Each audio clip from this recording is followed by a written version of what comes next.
Привет! И просто посмотрите, что нам удалось достать. Этот очень древний железный меч носит название Акинак, и он служил вспомогательным вооружением кочевников степей Восточной Европы и Средней Азии во второй половине первого тысячелетия до нашей эры, преимущественно скифами. Браться за такие вещи даже немного страшно, так как одно неловкое движение и можно легко испортить оружие, которому более 2000 лет. Тем более, в некоторых местах уже имеются следы воздействия времени и окружающей среды, в которой хранился меч. Реставрировать такие вещи равноценно злодеянию, а вот сделать для меча подставку для его дальнейшего хранения было бы интересно. Итак, берем любое бревно, в нашем случае это дуб. Для устойчивости при обработке прикрутим доску.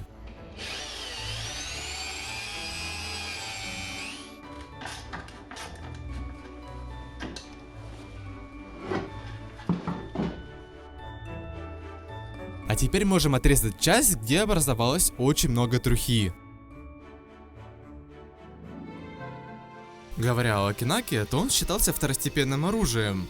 В первую очередь это было связано с военной тактикой. Скифы предпочитали тактику дистанционного боя, то есть использование луков и метательных копьев. Поэтому наездники всячески избегали ближний бой. А если ему уж суждено состояться, то из-за ремня доставали Акинак. Тем временем меняем диск на лепестковый и сглаживаем поверхность.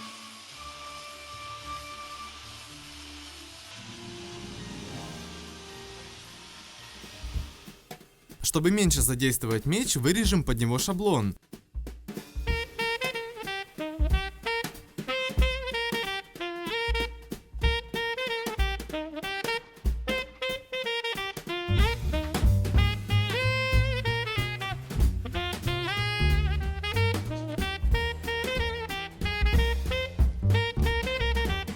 И перенесем на очищенную поверхность.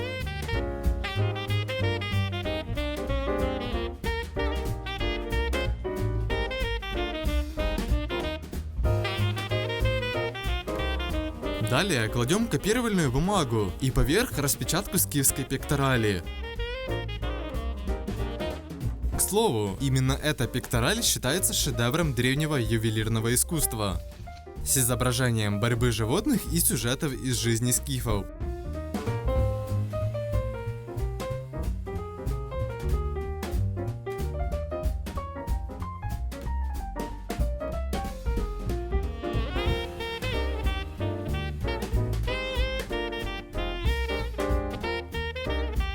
Конечно, подробно перенести все детали не получится, но нам и не нужно.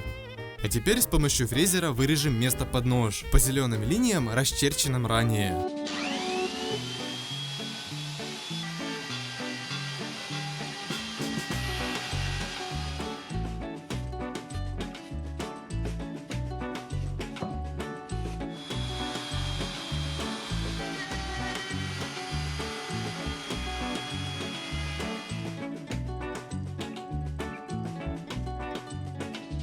Достаем бормашинку и вот такой интересной насадкой вырезаем пустоты, чтобы выделить рисунок. Такой процесс требует усидчивости и концентрации, но занимает очень много времени. Все показывать нет смысла, потому что вы заскучаете.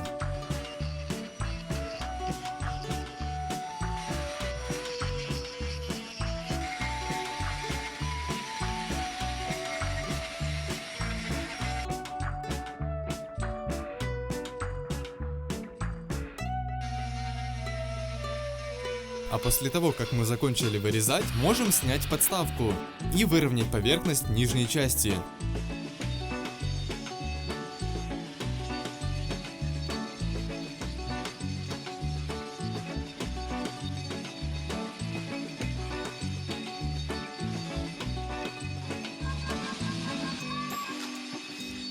Всегда во время обработки дерева в мастерской скапливается очень много трухи и пыли. Не забывайте о защите глаз и своих легких. Надевайте очки и маску. Звучит как подводка к рекламе, но нет.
последним штрихом будет покрытие матовым лаком.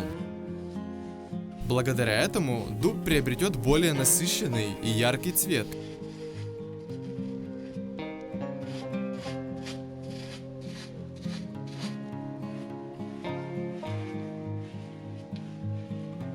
Когда краска подсохла, кладем на место меч.